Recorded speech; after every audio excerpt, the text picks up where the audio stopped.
Victor Hugo, Hernani, acte 4, scène 2. Le monologue de Don Carlos. Charlemagne, pardon.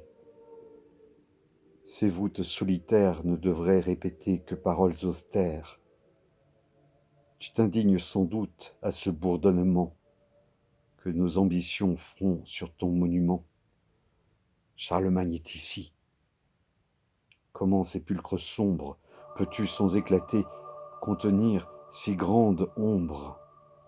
Es-tu bien là, géant d'un monde créateur, et t'y peux-tu coucher de toute ta hauteur? C'est un beau spectacle à ravir la pensée que l'Europe ainsi faite est comme il l'a laissée. Un édifice avec deux hommes au sommet, deux chefs élus auxquels tout roi né se soumet. Presque tous les États, duchés, fiefs militaires, royaumes, marquisats, tous sont héréditaires. Et le peuple a parfois son pape, son César. Tout marche et le hasard corrige le hasard. De là vient l'équilibre et toujours l'ordre éclate. Électeurs de drap d'or, cardinaux d'écarlate, double sénat sacré dont la terre s'émeut, ne sont là qu'en parade et Dieu veut ce qu'il veut.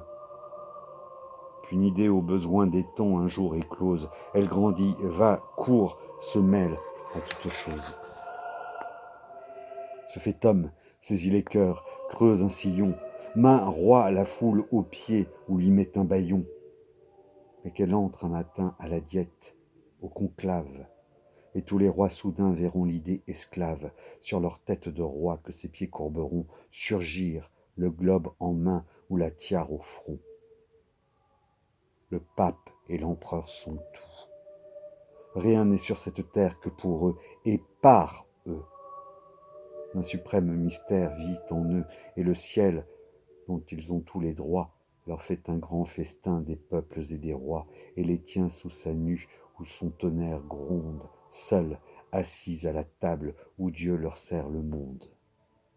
Tête à tête, ils sont là, réglant et retranchant, arrangeant l'univers comme un faucheur son champ, tout se passe entre deux.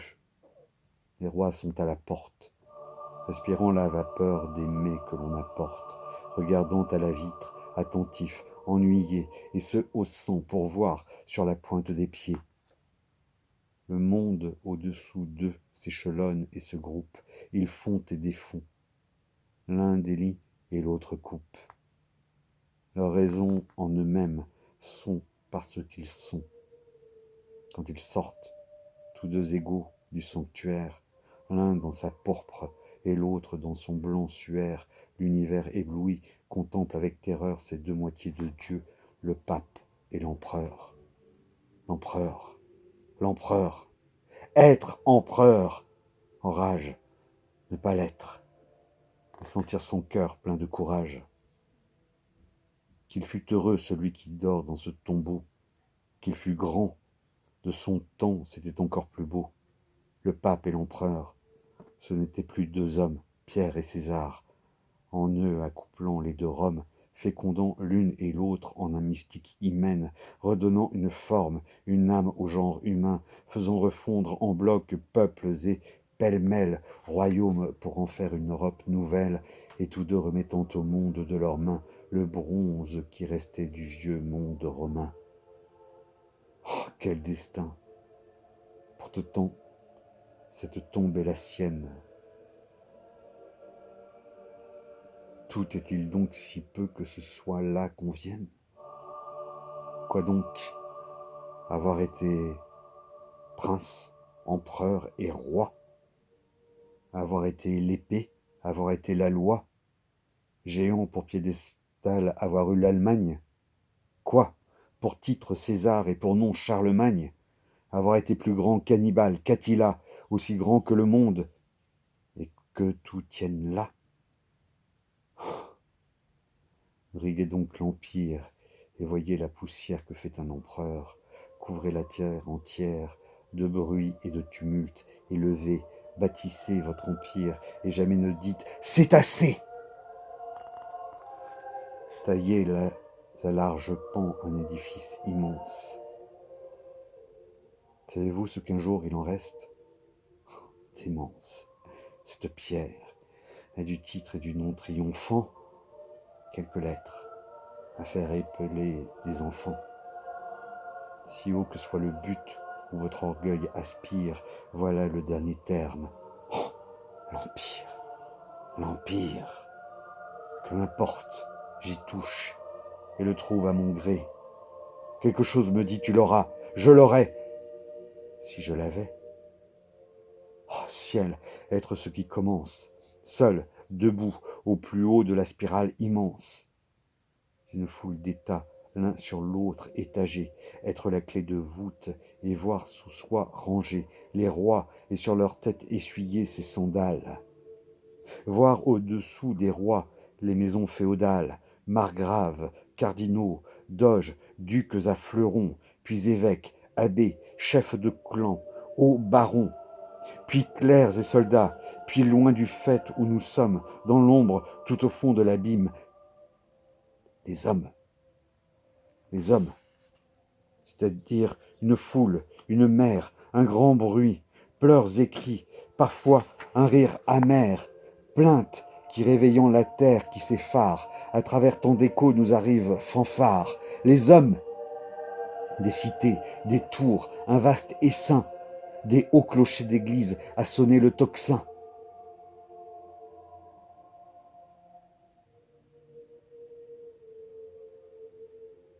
Base de nations portant sur leurs épaules la pyramide énorme appuyée aux deux pôles, flots vivants qui toujours l'étreignant de leurs plis, la balance branlante à leur vaste roulis, font tout changer de place, et sur ces hautes zones, comme des escabeaux, font chanceler les trônes, si bien que tous les droits, cessant leur vain débat, lèvent les yeux au ciel.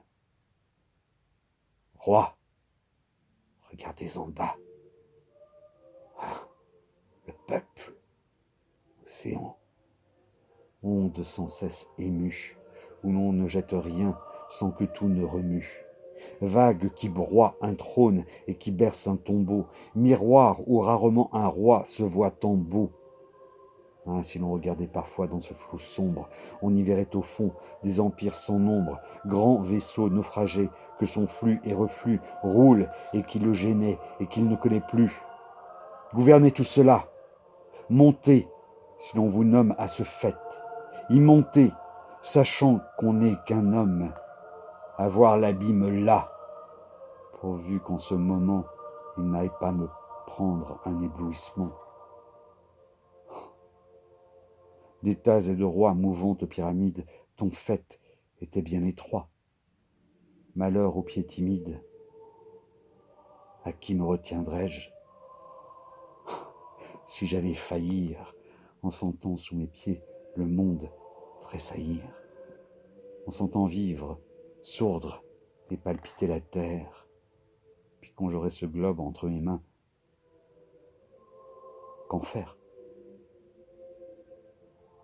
Pourrais-je porter seulement? Qu'ai-je en moi? Être empereur, mon Dieu, j'avais trop d'être roi. Certes, il n'est qu'un mortel de race peu commune, dont puisse s'élargir l'âme avec la fortune. Mais moi, qui me fera grand, qui sera ma loi, qui me conseillera?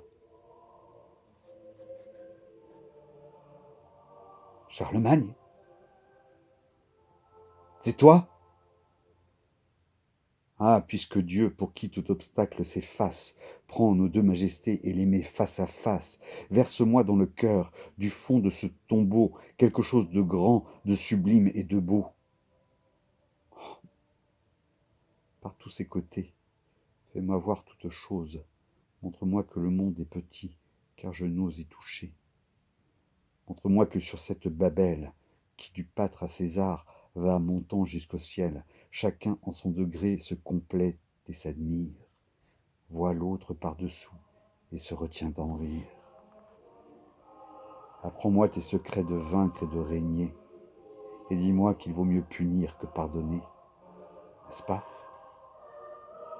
S'il est vrai qu'en son lit solitaire, parfois une grande ombre au bruit que fait la terre s'éveille, et que soudain son tombeau large et clair s'entr'ouvre, et dans la nuit jette au monde un éclair, si cette chose est vraie, empereur d'Allemagne, oh, dis-moi ce qu'on peut faire après Charlemagne.